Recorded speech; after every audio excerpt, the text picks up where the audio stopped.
Everyone, welcome back to my channel Mala's food magic. আজ আমি বানাবো মিক্সড ফ্রাইড রাইস। তাহলে চলুন বানাতে শুরু করি মিক্সড ফ্রাইড রাইস।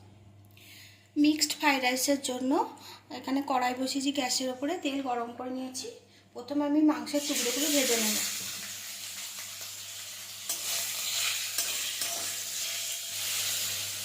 মাংসের টুকরোগুলো ভাজা হয়ে গেছে, এগুলো আমি সরিয়ে রাখবো সাইডে। এরপর এর মধ্যে আমি দিয়ে দেবো গোটা গরম মশলা, এখানে আছে এলাচ, দারচিনি, লবঙ্গ, সব কিছু দিয়ে দিলাম। একটু নেড়ে নেব।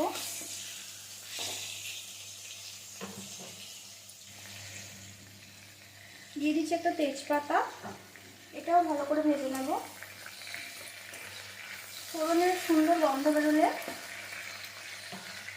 এখানে আমি কিছু সবজি কেটেছি, ক্যাপসিকাম, ফুলকপি, আদা কুচনো, বিনস, গাজর, পেঁয়াজ কুচনো, এখানে সবুজ লঙ্কা আর লাল লঙ্কা আছে, এগুলো আমি দিয়ে দেবো।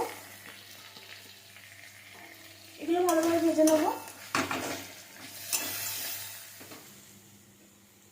সবজিগুলো ভাজা হয়ে গেছে, দিয়ে দেবো স্বাদ মতো লবণ আর দিয়ে দেবো স্বাদ মতো চিনি। এগুলো ভালোভাবে মিশিয়ে নেব।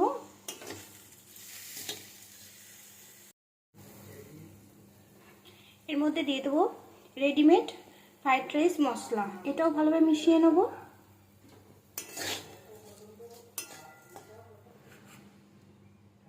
আগে থেকে আমি ভেজে রেখেছিলাম চিংড়ি মাছ আর ডিমের ঝুড়ি, এটাও মিশিয়ে দেবো।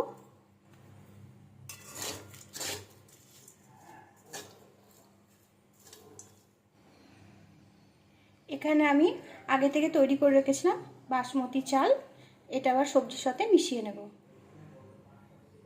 মিশিয়ে নিচ্ছি সবজির সাথে বাসমতি চাল, চালের ভাত।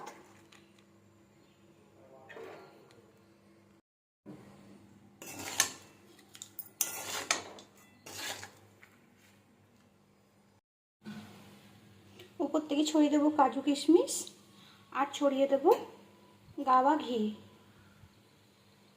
বেশ, তৈরি হয়ে গেল আমার মিক্সড ফ্রাইড রাইস।